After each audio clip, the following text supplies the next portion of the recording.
Je sais que tu te demandes, mais quelle est la raison pour laquelle elle commence un podcast avec une chanson pareille? J'ai mis cette chanson en intro parce qu'on va parler d'un sujet qui nous touche tous. En tout cas, pour les personnes qui sont issues de familles d'immigrés, on a tous, à un moment donné, cette bataille qui intervient dans notre vie. Est-ce que on suit la voie que nos parents veulent qu'on suive ou est-ce que on écoute notre voix intérieure? Est-ce que on suit nos rêves? Est-ce que on fait le travail? On fait des études en fonction du travail de notre rêve? Est-ce que on va vers nos rêves? Est-ce qu'on devient artiste? Est-ce qu'on devient ci? Est-ce qu'on devient ça? Je sais que souvent, pour les personnes qui ont des parents immigrés, c'est une bataille qui intervient à un moment donné de notre vie. Devenir adulte, c'est apprendre à vivre dans le doute et à développer à travers les expériences de la vie sa propre philosophie et sa propre morale. Je m'appelle Sabine, je ne suis ni psychologue, ni psychiatre ou encore coach, mais une jeune femme avec ses doutes, joies, peurs et déceptions. Bienvenue dans ton podcast, le podcast qui te ressemble.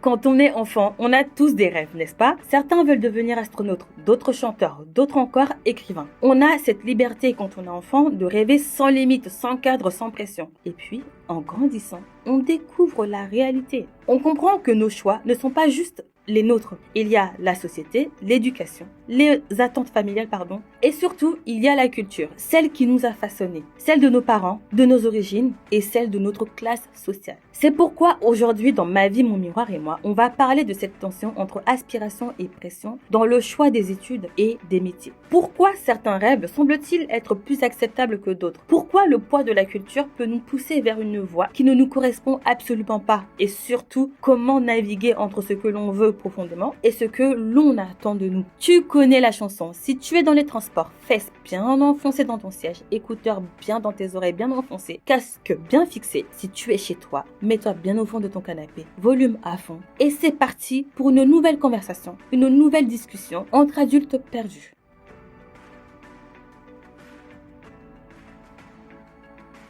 Dans beaucoup de familles d'immigrés, il y a une vision très précise de ce qu'est la réussite. Médecins, avocats, ingénieurs ou travailler dans les finances, ce sont dans leur tête des métiers qui garantissent non seulement une stabilité financière, ce qui n'est pas faux, mais aussi une intégration réussie dans la société. Pour moi, cette pensée n'est pas totalement anodine. Les générations précédentes ont souvent dû se battre pour leur place, affronter le racisme, les discriminations et prouver leur valeur. Pour nos parents, pour les parents immigrants en général, ces professions ne sont pas juste un choix de carrière. Elles sont une preuve de réussite et un symbole de respectabilité. Et c'est pour ça qu'ils nous poussent, nous leurs enfants en général, dans ces directions-là. Parfois au détriment de nos propres envies, de nos propres rêves. Si je prends mon cas par exemple, dès le plus jeune âge, j'ai toujours été intéressée par les métiers du social. En CE2, je me rappelle qu'on nous a demandé ce qu'on voulait faire de notre vie et je me souviens avoir dit que je serais psychologue. Enfin, du moins, c'est ce que je pensais. Mais finalement, j'ai grandi avec l'idée que cette voie n'allait ni m'apporter argent ni stabilité. J'ai grandi avec cette idée-là parce que c'est ce qu'on m'a inculqué, c'est ce qu'on m'a mis dans la tête. On m'a toujours dit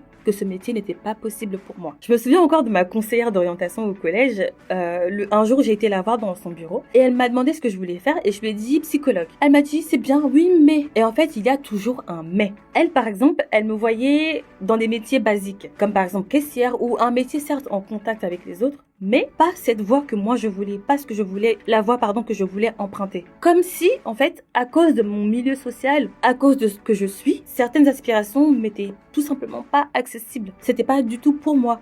Et cette idée, on la retrouve dans les études de Bourdieu et Passeron sur la reproduction sociale. Leur travail montre comment l'école, loin d'être un lieu d'égalité, perpétue les inégalités sociales. Si tes parents sont ingénieurs ou médecins, il y a de grandes chances que tu sois encouragé dans cette voie. Mais si, comme moi par exemple, tu viens d'un milieu où l'on pense avant tout en termes de sécurité, on va te pousser vers quelque chose qui semble être raisonnable.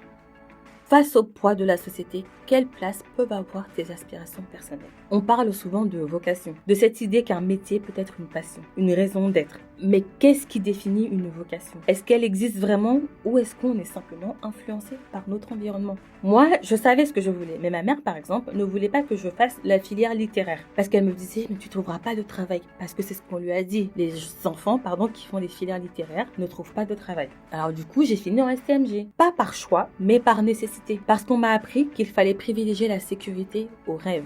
En STMG, par exemple, on fait plusieurs choses. Et donc, ma mère pensait qu'en touchant plusieurs choses, je finirais par être plus raisonnable et trouver un vrai métier. Et c'est là où Edouard Dessy rentre en jeu. C'est un psychologue qui est connu pour ses travaux sur la motivation. Il explique que nous avons deux types de motivation. La motivation intrinsèque, celle qui vient de nous, de ce qu'on aime et de ce qui nous anime profondément. Il y a aussi la motivation extrinsèque. Cette motivation est liée aux récompenses extérieures. Par exemple, l'argent, le prestige, la validation sociale.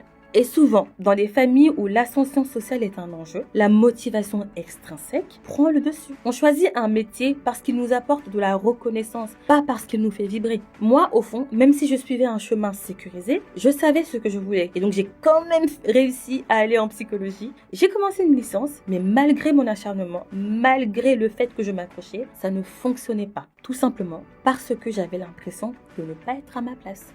La classe sociale joue un rôle dans l'accès aux études et aux métiers. Je m'explique. Dans leurs études sur la méritocratie et l'inégalité éducative, Baudelot et Stablé montrent que les enfants issus de milieux populaires ont statistiquement moins de chances d'accéder à des études longues. Pourquoi? Parce qu'en fait, tout ne se joue pas que sur l'aspect intellectuel. Il y a d'autres choses qui rentrent en jeu. Il y a le capital économique qui rentre en jeu. Le capital économique, c'est le fait de pouvoir payer par exemple ses études, vivre sans travailler à côté ou accéder à des formations spécifiques. En deuxième lieu, on a le capital culturel. Le capital culturel, c'est avoir des parents qui savent comment par exemple fonctionne le système éducatif et qui peuvent te guider. Et enfin, pour finir, il y a le réseau. Le réseau, c'est simplement avoir par exemple les contacts pour des stages, des alternances, enfin bref, avoir du réseau. Moi, Sabine, j'ai quitté la psychologie pour me réorienter en sociologie. Et pendant mes études, j'ai travaillé. J'ai bossé dans un centre socioculturel, puis dans un foyer de jeunes filles travailleuses qui était placé par l'ASE. L'ASE, en fait, c'est l'aide sociale à l'enfance. Pour ceux qui ne savent pas, chaque expérience était une pièce du puzzle. Chaque expérience était une pièce de mon puzzle. Et donc, après ma licence de sociologie, j'ai continué dans cette voie. J'ai été formatrice en parcours d'entrée dans l'emploi, puis conseillère en logement, et aujourd'hui, je travaille avec un bailleur social. Alors, comment naviguer dans tout ça? Comment trouver un équilibre entre ce que l'on veut et ce que l'on attend de nous? La première chose, toujours selon moi, c'est de s'autoriser à questionner les injonctions. Pourquoi ce métier serait-il mieux qu'un autre? Est-ce que le prestige vaut-il la peine de sacrifier son bien-être? Ensuite, selon moi, il faut toujours écouter sa propre voix. Est-ce que ce choix me motive vraiment ou est-ce que je le fais pour plaire à mes parents ou à la société? Est-ce qu'il est possible de trouver un juste milieu? Toujours se poser les bonnes questions et écouter ce que ton cœur te dit. Aussi, parfois, avec le temps, les aspirations peuvent changer. Mais moi, je crois que mon parcours de vie a toujours été destiné au social. Chaque métier que j'ai exercé correspond à une ère de ma vie personnelle. Et finalement, je pense avoir trouvé ma place entre l'habitat social et ce podcast. Deux mondes qui, d'une certaine manière, me permettent d'accompagner, d'aider, de raconter des histoires et d'élever des voix. C'est pourquoi j'ai envie de finir ce podcast en te disant que oui, on grandit avec l'idée que le travail définit notre valeur. Oui, que plus notre métier est prestigieux, plus on a réussi. Mais selon moi, et ce n'est que ma pensée, la vraie réussite, c'est peut-être juste d'être aligné avec soi-même. Que tu sois en plein doute sur tes études, que tu ressentes la pression de ta famille ou de la société, rappelle-toi que tu as le droit d'exister en dehors des attentes qu'on a placées sur toi. Tu as le droit d'avoir des rêves différents, de suivre une voie non conventionnelle. Parce que au final, c'est toi qui vas vivre avec ces choix-là. Ni ta mère, ni ton père, ni tes frères, ni tes sœurs, ni ton entourage. C'est toi qui vis avec tes choix. J'ai envie de te poser une question pour finir ce podcast. Où en es-tu dans cette réflexion ?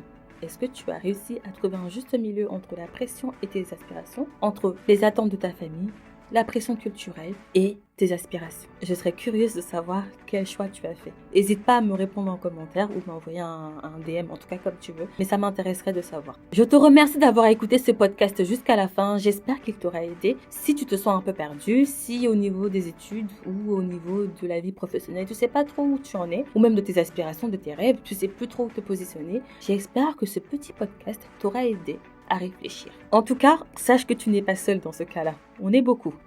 On se retrouve très vite pour un nouvel épisode qui va pas forcément faire plaisir à tout le monde, que ça soit peut-être dans ton entourage à toi ou dans le mien. Cet épisode me tient énormément à cœur. C'est un épisode que je voulais de base filmer, mais avec les problèmes actuels, je ne suis pas en capacité de le faire, mais j'y tiens et j'ai envie de le faire. En attendant, je te souhaite une excellente journée et je te remercie encore d'avoir écouté jusqu'à la fin. Et évidemment, d'ici là, prends bien soin de toi.